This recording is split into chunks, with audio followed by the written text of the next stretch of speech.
देश की एक महान विभूति उस वक्त तक इस बात से बिल्कुल बेखबर थी जब तक वो अपने नई दिल्ली स्थित एक सफदरजंग के बगीचे को लांघकर एक अकबर रोड स्थित अपने कार्यालय को विभाजित करने वाले छोटे से गेट तक नहीं पहुंचती।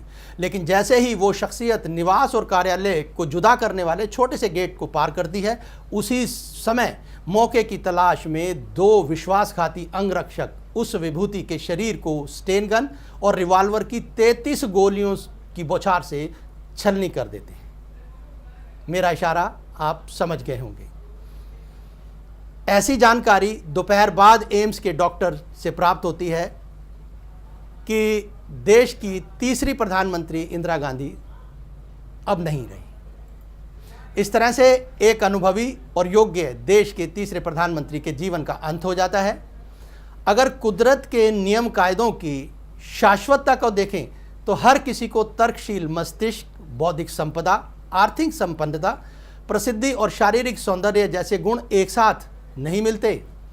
कोई विरले ही होते होंगे जिन्हें ऐसे ईश्वरीय वरदान प्राप्त होते हैं। कहना उचित होगा कि स्वर्गीय पंडित जवाहरलाल नेहरू, जो कि देश के प्रथम प्रधानमंत्री थे, कि इकलौती संतान इंदिरा गांधी उन वरदानियों में से एक थी जिन्हें यह सब कुछ मिला।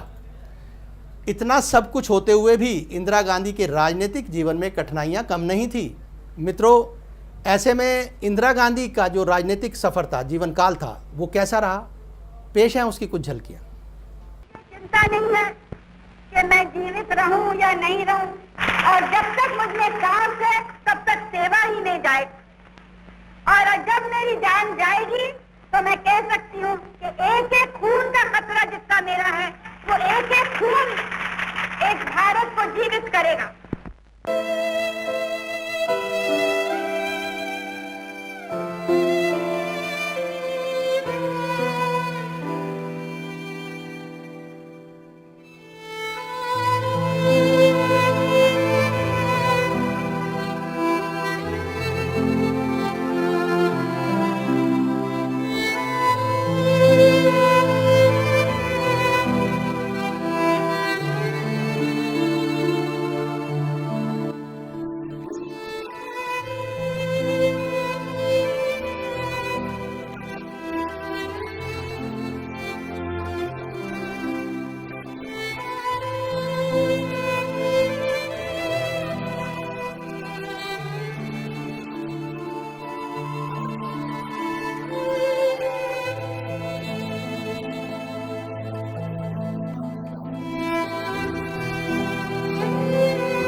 नहीं है कि मैं जीवित रहूं या नहीं रहूं, और जब तक मुझमें सांस है तब तक सेवा ही नहीं जाए, और जब मेरी जान जाएगी तो मैं कह सकती हूँ कि एक एक खून का खतरा जितना मेरा है, वो एक एक खून एक भारत को जीवित करेगा।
लेकिन जिस तरह से पंजाब के उग्रवाद को समाप्त करने के लिए देश को कीमत चुकानी पड़ी, वो बड़ी भारी कीमत थी।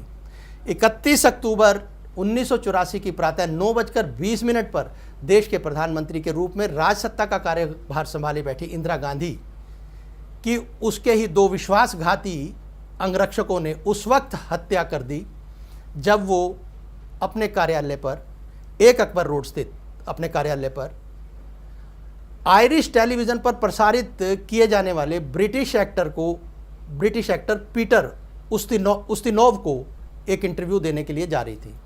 मौके की तलाश में बैठे हुए उसके दो अंगरक्षक सतवंत सिंह और बेअंत सिंह ने छोटा सा एक विकेट गेट कहते हैं जो उनके सफदरजंग और 1 अकबर रोड कार्यालय और निवास के बीच में उसको जुदा करता था, उसे पार करते ही उन्होंने मौका देखते ही गोलियां दाग दी और दोपहर बाद हमें सूचना मिलती है कि देश के प्रधानमंत्री इंदिरा गांधी नहीं रही। तो ये थी हमारी विशेष प्रस्तुति।